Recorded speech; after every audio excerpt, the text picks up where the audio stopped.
Today we will be sharing the good, the bad, and the not-so-ugly truth about artificial intelligence and why the library still rocks for research and resources.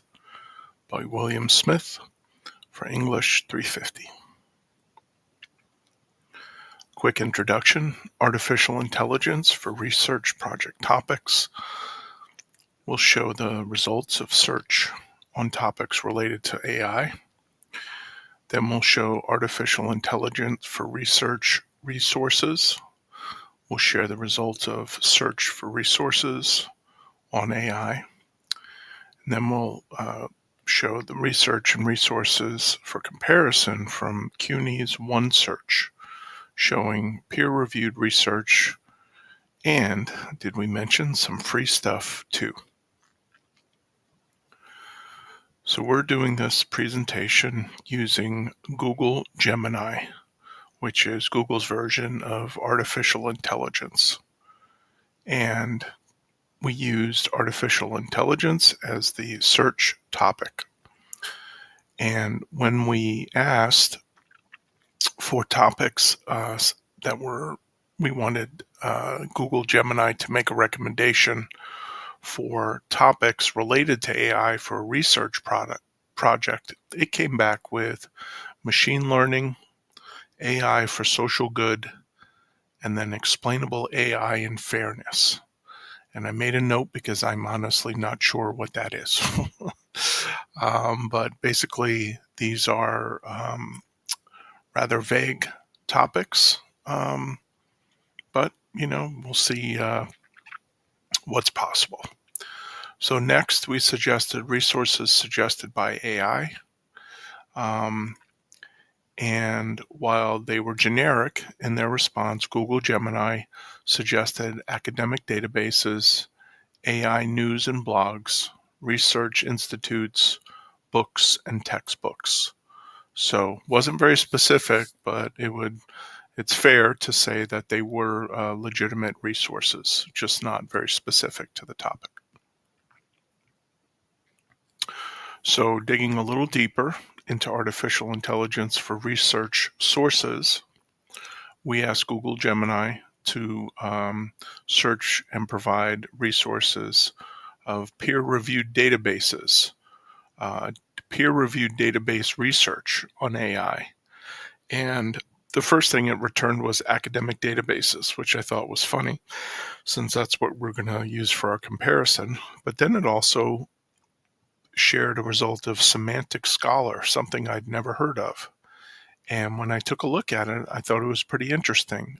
It did seem like it could be a more advanced topic, a good research for more advanced topics, but I thought it could be helpful.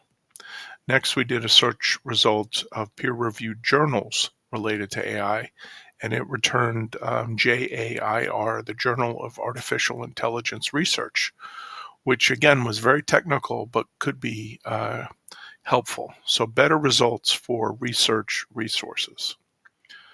Finally, we did the same search on CUNY OneSearch, and the results of the peer-reviewed research suggested topics related to progress in artificial intelligence, interactive multimedia and artificial intelligence and geosciences, all kind of high-level topics that were not too specific, but could give a good view into different industries.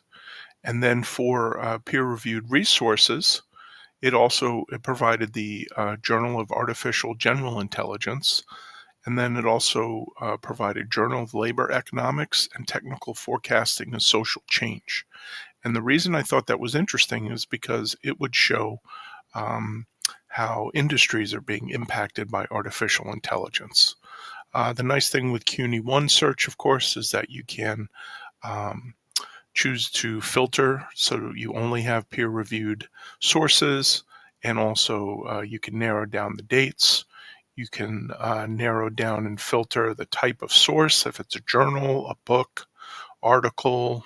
There's a lot more functionality, I thought, in CUNY OneSearch that I thought that was helpful. Next up, wanted to touch on why the Newman Library rocks. So not only is it a great source for the CUNY One search, the best place to begin our research for reports is there's a lot of online tutorials, and if we're interested, we can also choose to take some of the research courses that are here. I just mentioned a few of the resources. We can reach out and connect with the librarians directly for a research consultation. We can view the online tutorials on plagiarism, databases, and research. We can look for information on our topics that are contained in books, journals, study rooms, books and journals, and then we can also make use of the study rooms, scanning and printing services that we have, so we can take home any of the material we come across if we're not able to borrow it, and also find a nice quiet place to do our research. And if we're enjoying the research so much that we feel that we want to take courses related to library services, there are 4 credit courses in research, archives, and researching by electronic resources. The library also offers a technology loan program. Did you know that you can get a laptop to borrow for a period of time? I almost had to do this for a class that I signed up for that had a program that I had to access, but I was able to work it out a different way, but it was nice to know it was there.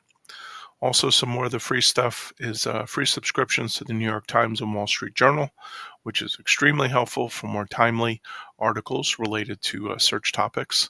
And then one thing that a lot of folks don't know is you can get discounted tickets to all types of culture in New York City if you search for culture on the CUNY website.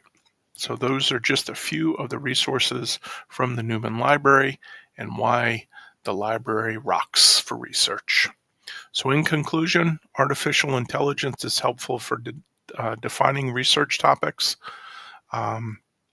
but what it returns often is not very specific or fairly vague and requires additional work. So you might as well just go to the CUNY One search. Artificial intelligence cannot a research paper in the writer's voice or style. While it can spit out tons of facts and figures, the teacher is immediately going to pick up on the fact that it's written in an odd voice, I'll call it. So they can't be used for that. And then again, just reaffirming that CUNY One Search and the Newman Library is the best choice for peer-reviewed research, and in addition offers tutorial courses and free stuff. And with that, this is completed. Thank you very much. I've enjoyed the course and hope to be able to take a course with you again soon. Thank you.